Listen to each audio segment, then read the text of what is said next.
Hello students, कैसे हैं आप लोग। This is Anurag Kumar Dubey, chemistry teacher from शिवरस in children academy. In last lecture we have discussed about introduction of alcohol, phenol and ethers. Okay, today we are going to start a new topic, classification of phenols. Okay, without wasting time I am going to start classification of phenols. Okay, phenols classified into monohydric, dihydric, trihydric and etc. Okay, monohydric, we know very well hydroxyl group also a functional group of phenol like alcohols. Okay, OH is the functional group of alcohol as well as phenols. Okay, when OH group attached to the alkyl group, attached to the alkyl group, okay, is known as alcohol. When OH group attached to the benzene ring, or you can say aromatic ring, is known as phenols. So phenols is classified into monohydric, dihydric and trihydric. Mono means 1, di means 2 and tri means 3. Okay, so this is the benzene ring and this is OH.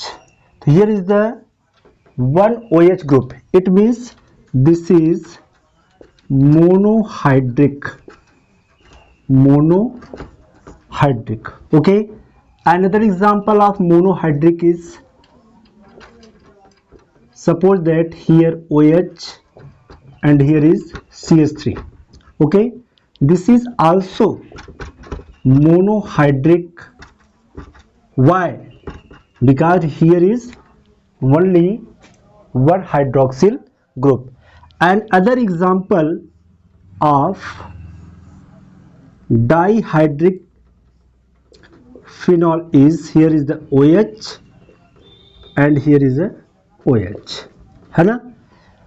तो here is, this is the monohydric. कैसे बनाइए, यहाँ का hydrogen replace करके OH जोड़ दिया मैंने, यहाँ का भी हाइड्रोजन रिप्लेस करके OH ऐड कर दिया, और बेंजीन में यहाँ का H रिप्लेस करके OH और यहाँ का H रिप्लेस करके OH. तो this is dihydric. And next trihydric, H replace करके यहाँ पे OH, यहाँ पर भी OH एंड यहाँ पर भी OH, है ना। तो here is a 3 hydroxyl group, so we call them trihydric. और this is dihydric. Here is a 2 hydroxyl group और यहाँ पे क्या है हमारा 1 हाइड्रोक्सिल ग्रुप है, so we can say that monohydric. Okay, तो this is the classification of phenols. Next, ethers.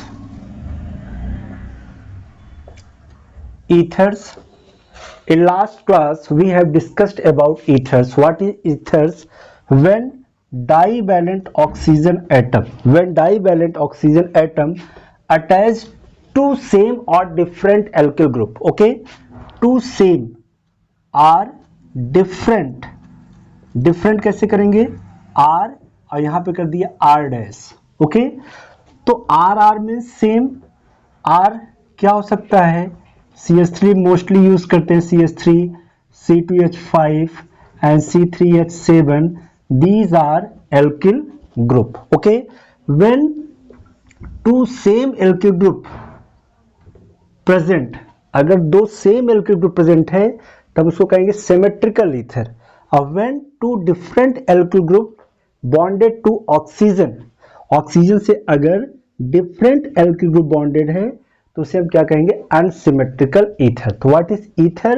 When divalent oxygen atom bonded to same or different alkyl group is known as ethers. Okay, ethers is of two types. Ethers is of two types. First, symmetrical, and second is unsymmetrical ether. Okay, example of symmetrical ether is divalent oxygen attached to same group. Okay, both are same, dimethyl ether. Functional group of ether is oxygen, divalent oxygen. Okay, and other example of symmetrical ether is C2H5 and C2H5. Okay, it means ethyl diethyl ether और ये dimethyl ether. Okay, example of unsymmetrical ether, when divalent oxygen atom is bonded to different alkyl group, मतलब one side CH3 and other side C2H5. Okay, both are alkyl group but different. This is the methyl and this is the ethyl. So ethyl methyl ether. Okay, and other example is C2H5 or C6H5 benzyl group. Okay, or phenyl group, और हम कर सकते हैं CH3 or C6H5. Okay, so these are example of unsymmetrical ether and these are example of symmetrical ether. Okay, I hope everyone understood about these concept. Okay, next topic is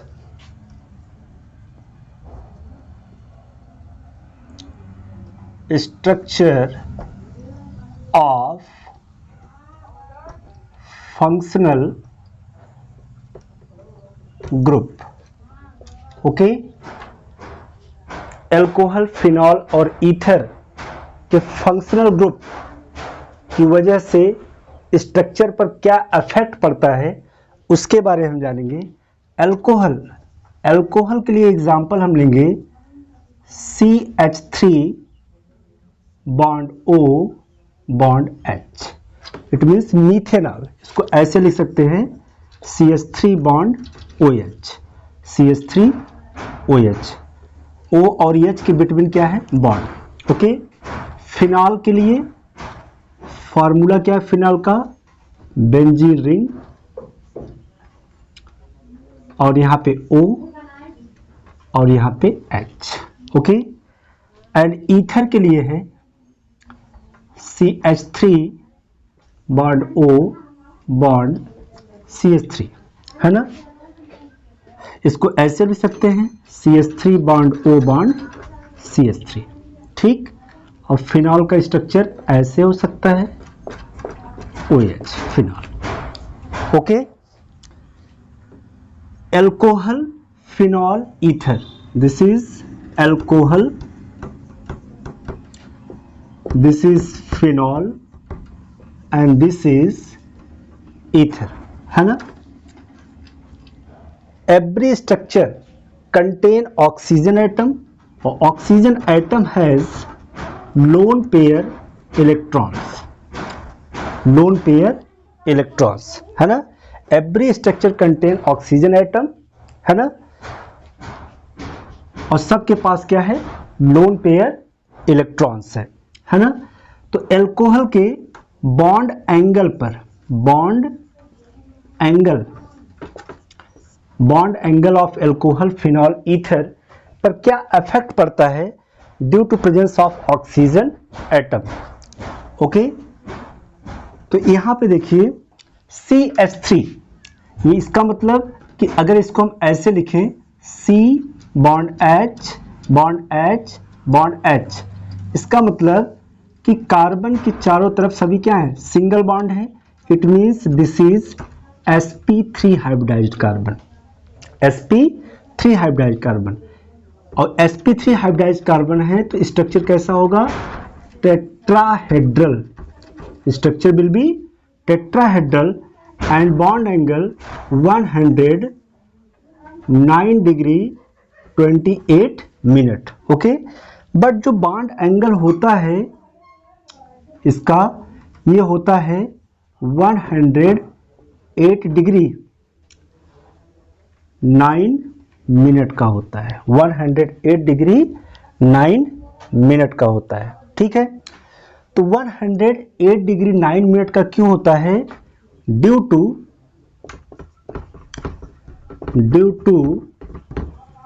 repulsion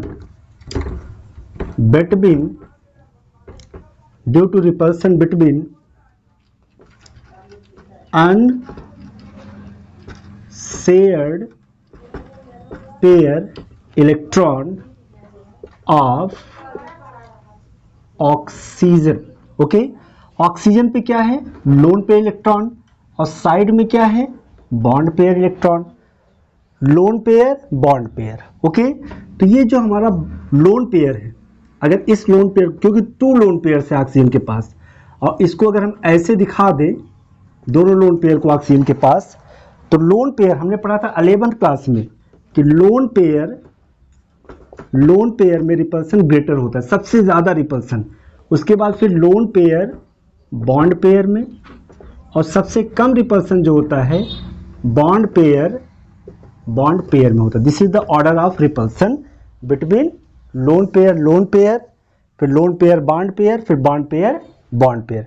तो यहाँ पे repulsion क्या है? ज्यादा है between lone pair. Okay, so bond angle decreases कहां से? 109 degree 28 minute से डिक्रीज होकर कितना हो जाता है? 108 डिग्री 9 मिनट का। अब हम इसकी बात कर लेते हैं, इसका बॉन्ड एंगल कितना होगा? ये बॉन्ड एंगल ये होता है 109 डिग्री का। ठीक, 109 डिग्री और 100, और यहां पे चेक करिए आप, क्योंकि बेंजीन रिंग में हमने आपको बताया था, जब हमने पढ़ाया था हेलो एल्केन हेलो एरिन्स में, तो बेंजीन रिंग में यहां पे क्या था? OH, इसके पास क्या था? लोन पेयर इलेक्ट्रॉन, है ना। उसमें हमने बस अंतर क्या था कि ये फिनॉल है, और यहां पर था क्या? क्लोरोबेंजीन, है ना। उसका हम क्या कराते थे? रिजोनेंस, है ना। तो ये इलेक्ट्रॉन यहाँ पे आकर के शिफ्ट हो जाता था कि नहीं, और इसके रिजोनेंस से यहाँ पर एक डबल बॉन्ड कैरेक्टर क्या होता था? डेवलप होता था कि नहीं, है ना। इसको जानते रहिए, अभी हम आगे इसकी बात करेंगे जब पढ़ेंगे बॉन्ड लेंथ के बारे में। ओके, तो यहाँ पे देखिए, यहाँ पे इसका जो बॉन्ड एंगल है 109 डिग्री है, इसका मतलब 109 डिग्री 28 मिनट से थोड़ा ही कम है, ज्यादा डिफरेंस नहीं है। थोड़ा सा जो डिफरेंस है वो किसकी वजह से? Due to presence of bulky group, है ना। तो phenyl C6H5 is a bulky group, यह एक बल्की ग्रुप है जिसकी वजह से इसका बॉन्ड एंगल, और क्योंकि यहाँ पर सिर्फ क्या है? हाइड्रोजन एटम है, तो थोड़ा सा यहाँ पे क्या लग रहा है? स्टीयरिक हिंड्रेंस काम कर रहा है। ठीक है, अब बात करते हैं ईथर के बारे में। तो ईथर का बॉन्ड एंगल जो होता है वह 111 डिग्री 7 मिनट का होता है, 111 डिग्री 7 मिनट का होता है। इसका मतलब सबसे ज्यादा होता है इसका बॉन्ड एंगल। ओके, ऐसा क्यों होता है? क्यों इसका बॉन्ड एंगल सबसे ज्यादा होता है ना। तो हम देख रहे हैं क्या कि यहाँ पर तो लोन पेयर है, बॉन्ड पेयर है, लेकिन यहाँ पर देखिए CH3 है, और इधर भी क्या है? CH3, मतलब बोथ साइड CH3। और ये कैसा ग्रुप है? This is the bulky group, ये हमारा है बल्की ग्रुप। बल्की ग्रुप मतलब बड़ा, और बड़ा मतलब ढेर सारा, गुच्छा इसको हम बोलते हैं। देयर इज अ क्राउडनेस, वहां पे क्राउडनेस ज्यादा है, भीड़ ज्यादा है। इसका मतलब कि यहाँ पे ग्रेटर स्टीयरिक हिंड्रेंस है। कैसा है? Greater steric hindrance. Greater steric hindrance होगा, जितना ज्यादा स्टीयरिक हिंड्रेंस होगा जो हमारा बॉन्ड एंगल है वो उतना ही ज़्यादा होता जाएगा, है ना। तो ईथर का जो बॉन्ड एंगल होता है वो सबसे ज़्यादा होता है due to greater steric hindrance या due to presence of two bulky group, or you can say, या आप कह सकते हैं कि due to repulsive interaction between two bulky group, or you can say greater steric hindrance. Bond angle कितना 111 degree 7 minute का होगा। ओके, अब हम बात कर लेते हैं बॉन्ड लेंथ की। ठीक है, बॉन्ड लेंथ इसकी कितनी होगी। ठीक है, अब देखिए अगर हम बॉन्ड लेंथ की बात करें तो कार्बन और ऑक्सीजन, देखिए कार्बन और यहाँ पे क्या है ऑक्सीजन, है ना, ये बॉन्ड है सिंगल बॉन्ड। तो कार्बन और ऑक्सीजन के बिटवीन जो बॉन्ड होता है उसका बॉन्ड एंगल 142 पिकोमीटर होगा। मतलब यहाँ पे इसका बॉन्ड एंगल 142 पिकोमीटर होगा। ओके, और यहाँ पर भी कार्बन है और यहाँ पे ऑक्सीजन है, और यहाँ का जो तो कार्बन है देखिए ये sp2 हाइब्रिडाइज्ड है और यहाँ पे CH3 है, तो ये कार्बन जो हमारा sp3 हाइब्रिडाइज्ड है। ये sp3 है, ये भी sp3, यहाँ पे sp2 और यहाँ पे sp3, और इसमें भी क्या है sp3 है। क्लियर, यहाँ पे sp3 क्यों है, क्योंकि यहाँ पे देखिए डबल बॉन्ड है।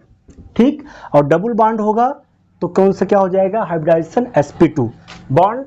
हाइब्रिडाइजेशन कैसे निकालते हैं, हाइब्रिडाइजेशन इक्वल तो हम क्या करें number of bond pair electron और प्लस लोन पेयर इलेक्ट्रॉन।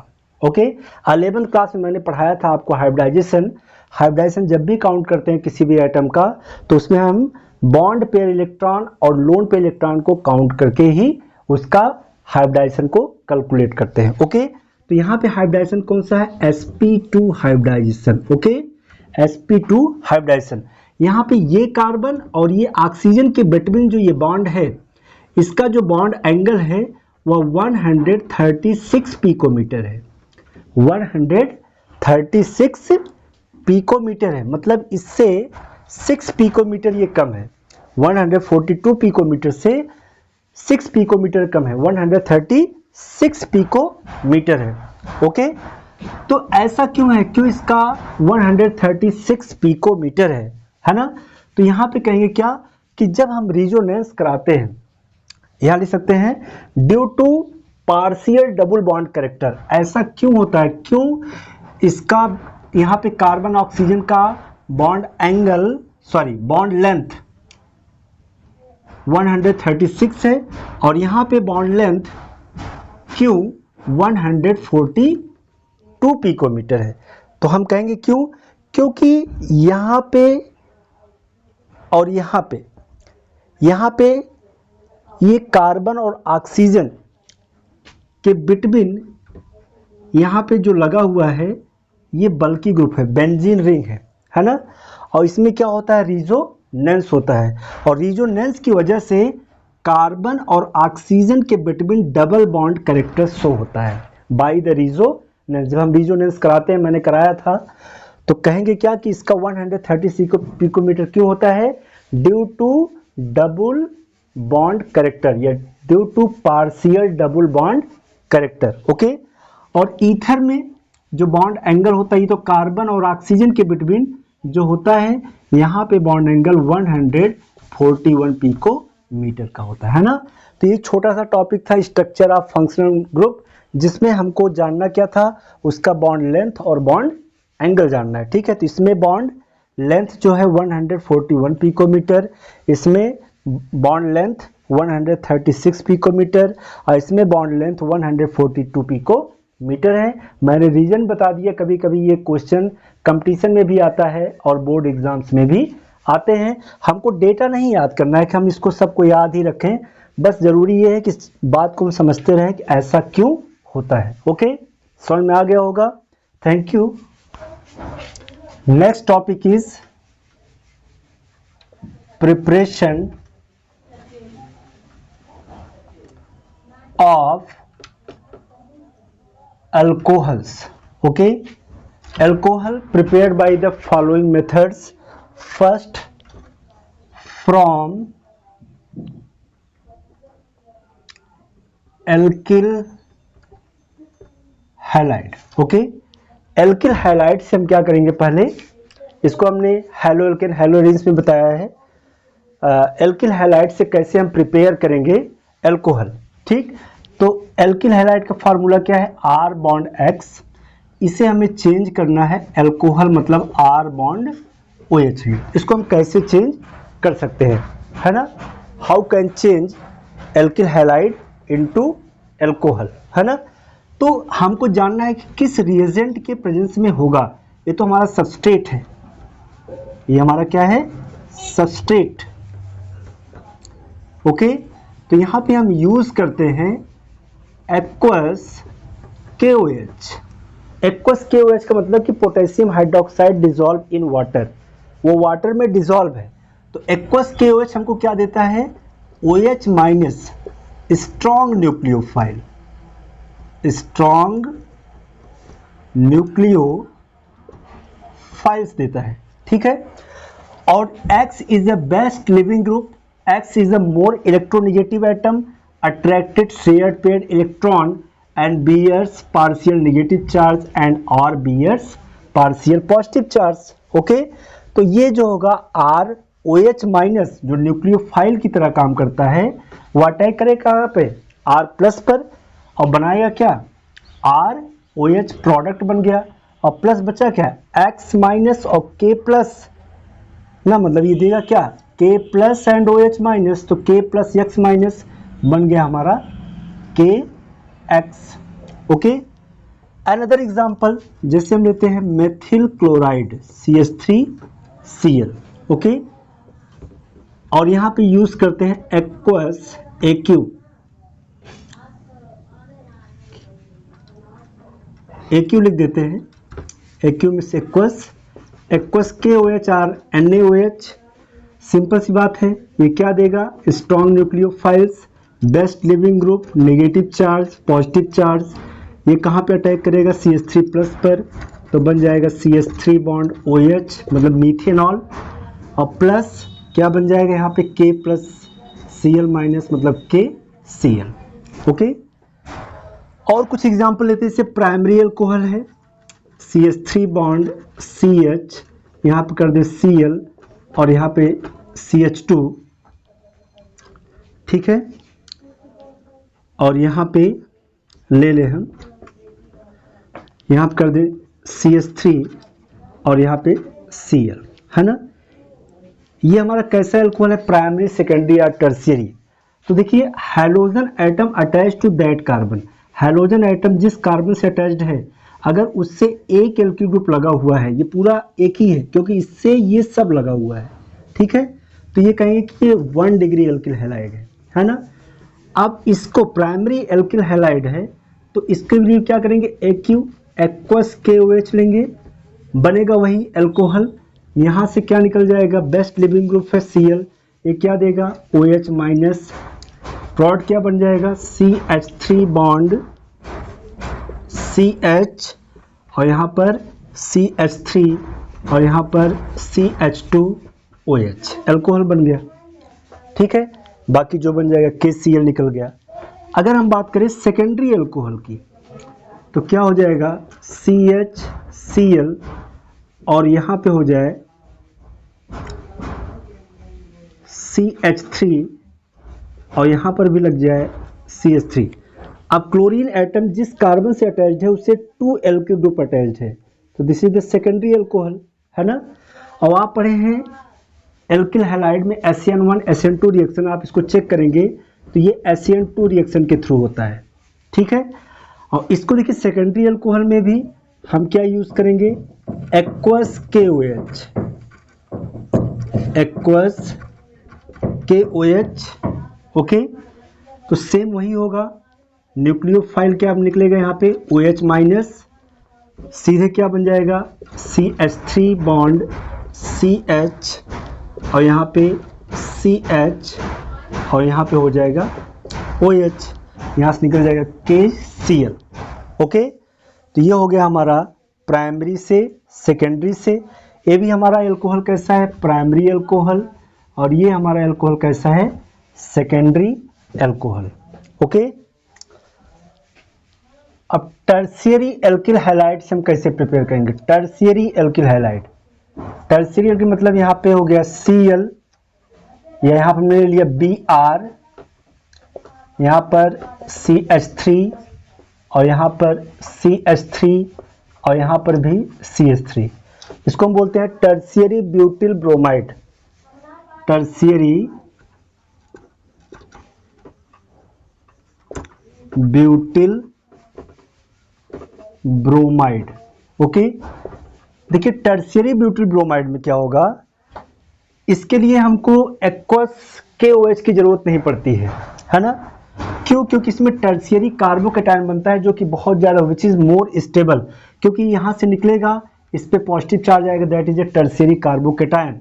तो इसके लिए हमें एक स्ट्रॉन्ग न्यूक्लियोफाइल की ज़रूरत नहीं पड़ती है, सिर्फ हम वाटर मॉलिक्यूल्स का अगर यूज़ करें HOH H2O का, ठीक है, सिंपली H2O के प्रेजेंस में ही ये रिएक्शन हो जाएगा, यहाँ से निकल जाएगा और यहाँ से OH माइनस आकर के यहाँ पे जुड़ जाएगा और यहाँ से निकल जाएगा HBr हाइड्रोजन ब्रोमाइड। ओके, और बन जाएगा क्या, यहाँ पे डायरेक्ट आ गया OH और यहाँ पर CH3, यहाँ पे CH3 और यहाँ पे CH3। इसका नाम है टर्शियरी ब्यूटिल ब्रोमाइड, इसका नाम हो जाएगा tertiary butyl alcohol, tertiary butyl alcohol. Okay, तो ये था preparation of alcohol from alkyl halide. Okay, अब नेक्स्ट प्रिपरेशन हम पढ़ेंगे बाई एल्किन्स या फ्रॉम एल्किन्स। ओके,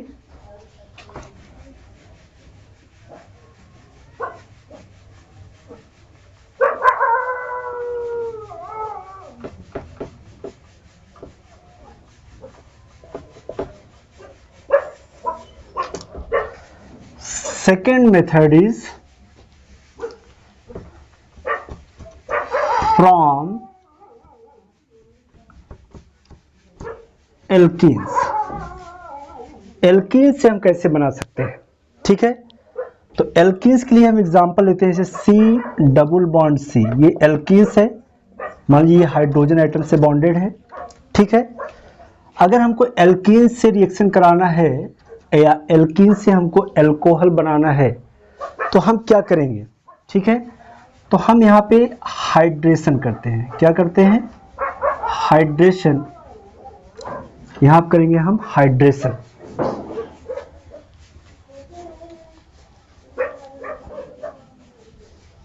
ठीक, और हाइड्रेशन में हम क्या यूज करते हैं?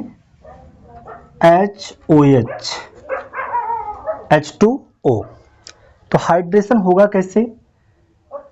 यहाँ पे एल्कीन डबली बॉन्डेड है, ठीक, यहाँ पे oxygen is a more electronegative, oxygen ज़्यादा इलेक्ट्रोनेगेटिव है, तो ये बॉन्ड को अपनी तरफ क्या करेगा? अट्रैक्ट करेगा, इस पर नेगेटिव चार्ज और इस पर पॉजिटिव चार्ज। अब ये देखिए, ये H+ को क्या चाहिए? इलेक्ट्रॉन चाहिए। इलेक्ट्रॉन कौन देगा? पाई बॉन्ड देगा। अब ये अगर इधर शिफ्ट होगा तो इधर नेगेटिव चार्ज और इधर आ जाएगा पॉजिटिव चार्ज।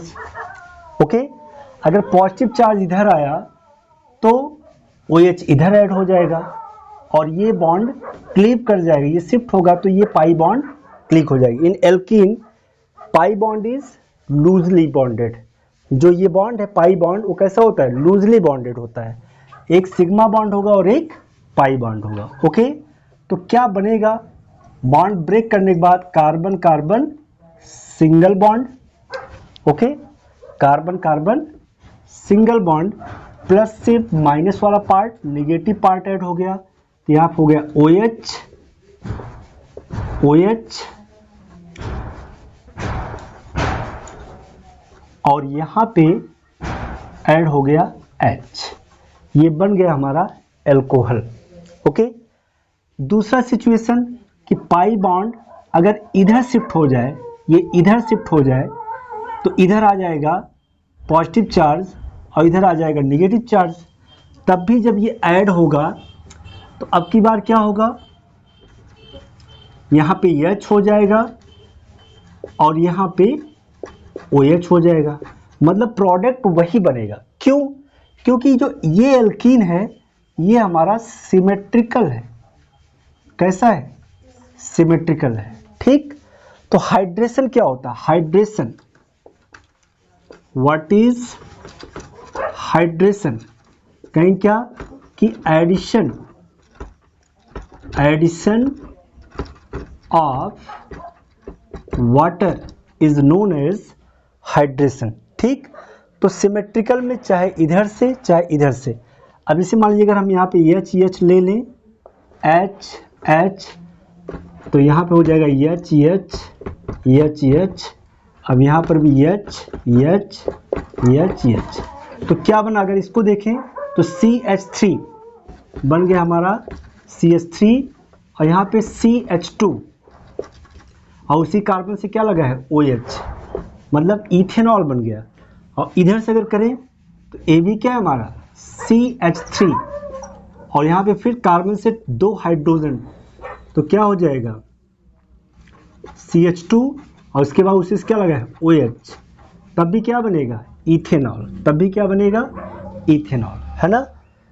तो एल्कीन से एल्कोहल बन सकता है, ठीक है, बाय द हाइड्रेशन। किससे? हाइड्रेशन से, ठीक है ना। लेकिन ये जो हाइड्रेशन है, ये हाइड्रेशन 2 तरीके से होता है। हाइड्रेशन ऑफ वाटर, अगर एल्कीन्स में हमको हाइड्रेशन कराना है, मतलब एडिशन ऑफ वाटर को ऐड करके हमको एल्कोहल बनाना है, तो ये हाइड्रेशन 2 तरीके का होता है, ठीक है। पहला कौन सा होता है? डायरेक्ट मेथड, और सेकंड होता है indirect method. Okay, direct method as well as indirect method. Okay guys, इतना ध्यान से पढ़िए। कल हम लोग एल्कीन से एल्कोहल बनाएंगे बाय हाइड्रेशन प्रोसेस। उसमें 2 मेथड होगा। फर्स्ट मेथड हमारा होगा डायरेक्ट, और सेकंड होगा इनडायरेक्ट। डायरेक्ट मेथड में हम लोग कैटालाइज प्रोसेस का यूज़ करेंगे, ठीक है, और इनडायरेक्ट मेथड में हम लोग हाइड्रोबोरेशन ऑक्सीडेशन मेथड का यूज़ करेंगे। ओके, तब तक इतना रिवाइज करिए। Thank you.